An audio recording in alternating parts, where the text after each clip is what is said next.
In Chapter 4, we're going to be discussing the principles of design. The principles of design work hand in hand with the visual elements that we discussed in the last chapter.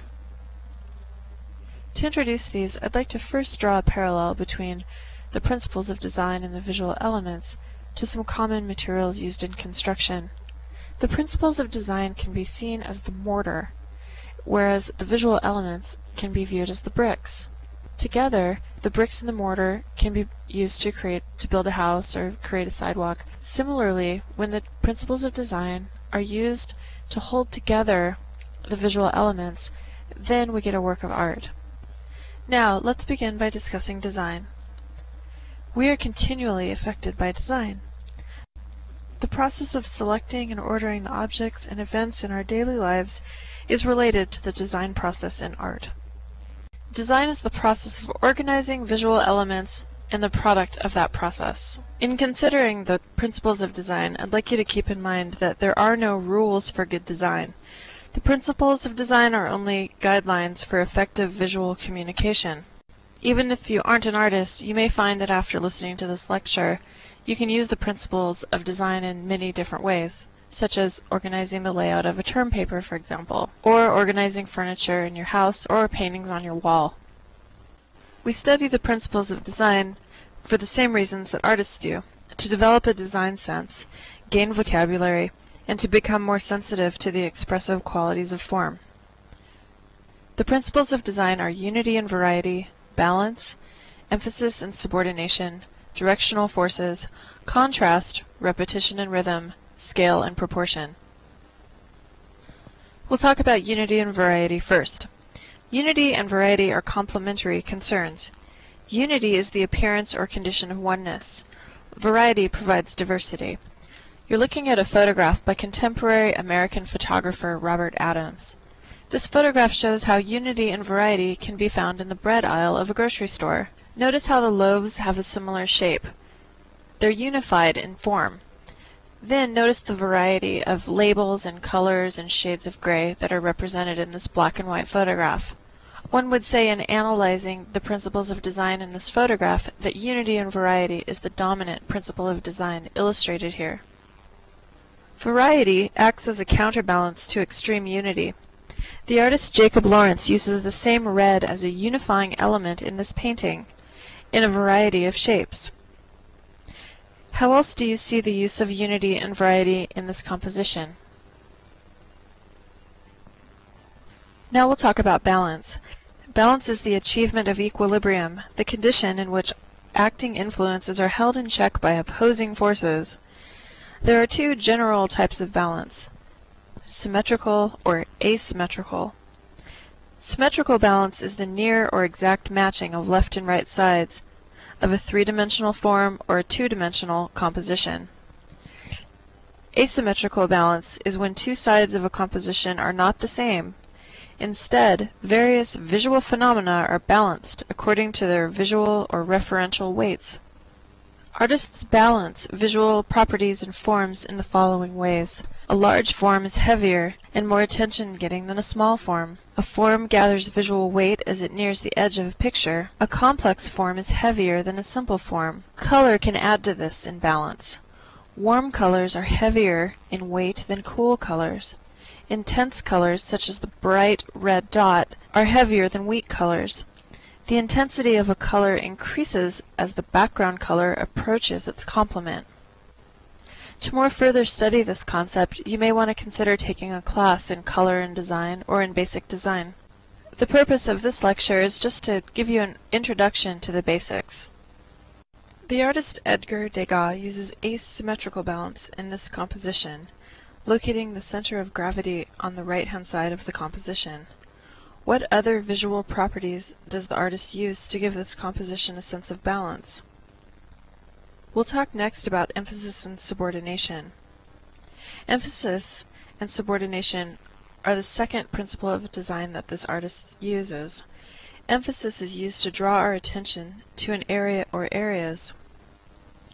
Through subordination, an artist creates neutral areas of lesser interest that keep us from being distracted from the areas of emphasis.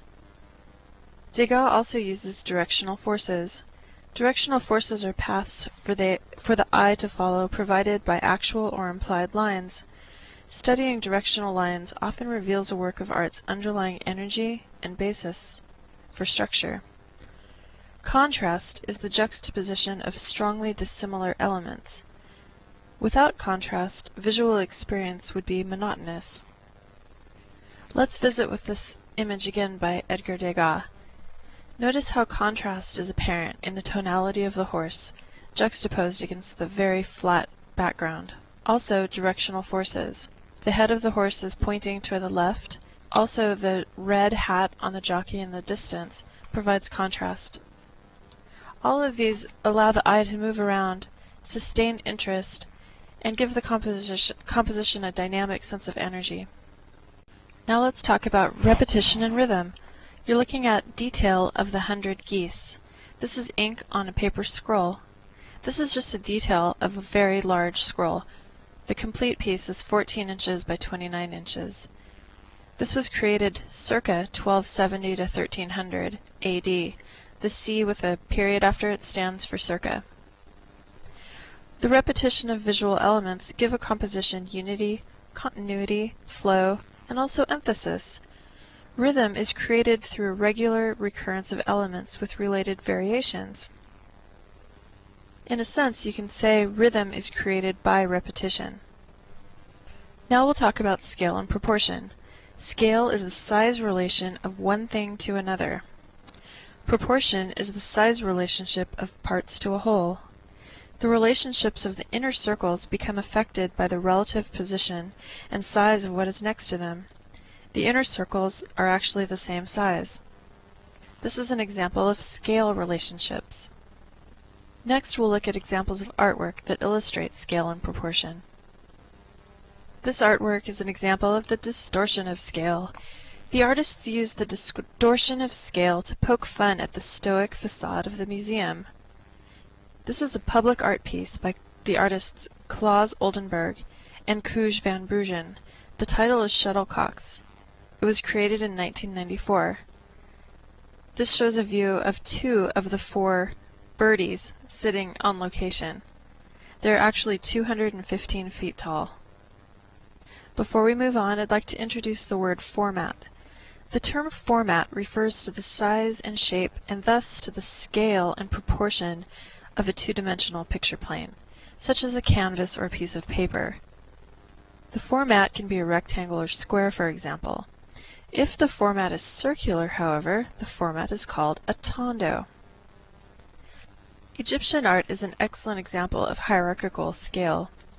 In hierarchical scale, the use of unnatural proportions shows the relative importance of figures.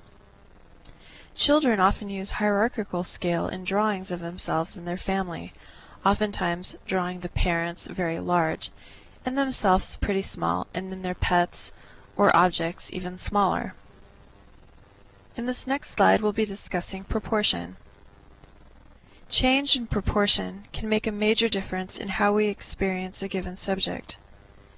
This is a Pietà, created by Michelangelo in 1501. Michelangelo was a Renaissance sculptor, painter, and architect.